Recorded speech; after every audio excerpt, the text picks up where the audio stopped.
नमस्कार, मेरा नाम ज्ञानेश्वर है और आप देख रहे हैं लाइव सीरीज बिहार विधानसभा चुनाव 2020 और टिकट की रेस में आज हम चर्चा करेंगे बेगूसराय जिले के चेरिया बरियारपुर विधानसभा क्षेत्र की। देखिए, एक ऐसा विधानसभा क्षेत्र जहां टिकट को लेकर, सिटिंग एमएलए को लेकर स्वयं नीतीश कुमार भी कंफ्यूज्ड हैं, टिकट दें कि न दें। 2015 में यहां से चुनाव जीती थी मंजू वर्मा, नाम आपने सुन रखा होगा। नीतीश कुमार ने मंत्री भी बनाया था, लेकिन फिर क्या हुआ यह भी आपको पता है।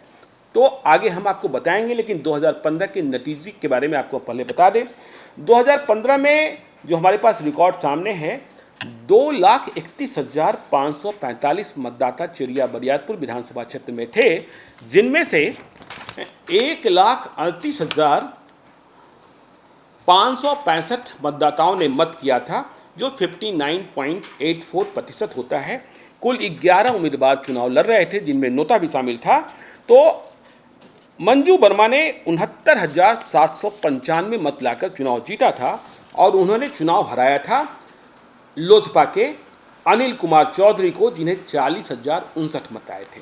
तो देखिए, मंजू वर्मा चुनाव जीती, फिर मंत्री भी बन गई, लेकिन मुजफ्फरपुर शेल्टर होम कांड के बाद क्या क्या हुआ बताने की जरूरत नहीं है। मंजू वर्मा ने क्या क्या फजियत सरकार की कराई, खुद भी और उनके पति भी, किस किस रास्ते जाना पड़ा यह भी आपको पता है।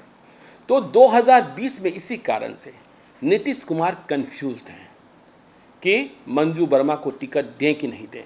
एक बड़ा तबका कह रहा है टिकट मत दीजिए, टिकट देने के कारण आपको परेशानी हो सकती है, आपकी छवि को बट्टा लग सकता है।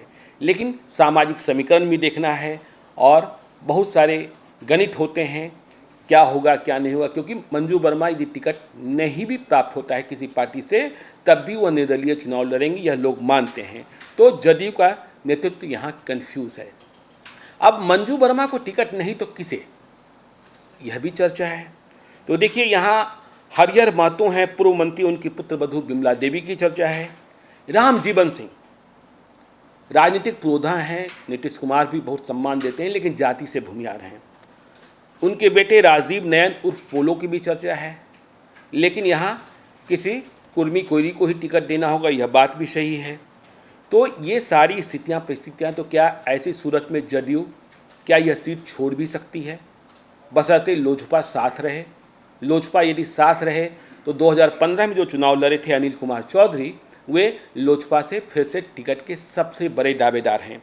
देखिए, अनिल चौधरी की निष्ठा रामविलास पासवान के साथ लगातार लंबे अरसे से जुड़ी रही है। 2005 में ये चुनाव जीत भी गए थे और ये उन विधायकों में नहीं थे जो रामविलास पासवान का साथ छोड़कर भागे थे। जब रामविलास पासवान के पास चाबी थी, सत्ता की चाबी थी, और उनके अधिकांश विधायकों ने उनका साथ छोड़ दिया था, तब भी अनिल चौधरी रामविलास पासवान के साथ ही खड़े रह गए थे। 2009 में इन्हें लोकसभा का टिकट भी मिला, लेकिन ये चुनाव हार गए थे। तो देखना यह है कि लोजपा साथ में रहती है या नहीं रहती है। साथ में रहती है तो संभव है कि चेरिया बरियारपुर की सीट लोजपा के खाते में चली जाए। देखिए, बीजेपी में बहुत सारी उम्मीदें लगाए लोग बैठे हैं, लेकिन यह सीट बीजेपी की बनती नहीं दिखाई पड़ती है, ऐसा चेरिया बरियारपुर के लोग कहते हैं, बेगूसराय के लोग कहते हैं, पटना के पॉलिटिकल कॉरिडोर्स के लोग कहते हैं।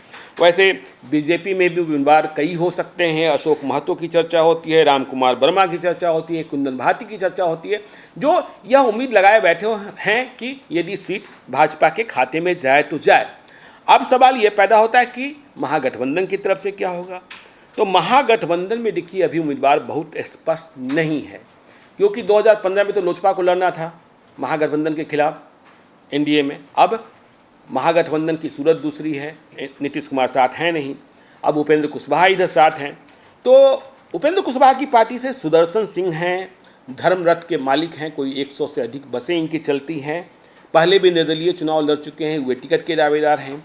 आरजेडी से अभी बहुत चेहरे स्पष्ट नहीं हैं, लेकिन दिल्ली में डीडी न्यूज़ के एक पत्रकार हैं राजेश राज, कहा जाता है कि वे भी भीतर मन से चुनाव लड़ने की इच्छा रखते हैं। हाँ, इस सीट पर वीआईपी विकासशील इंसान पार्टी, जो मुकेश सहनी की पार्टी है, यहाँ सहनी वोट भी ठीक ठाक है, निषादों का वोट, तो यहाँ नज़र मुकेश सहनी की है। डॉक्टर राजभूषण चौधरी हैं, जिन्हें मुकेश सहनी ने लोकसभा में भी मुजफ्फरपुर लोकसभा क्षेत्र का टिकट दिया था, चुनाव हार गए थे।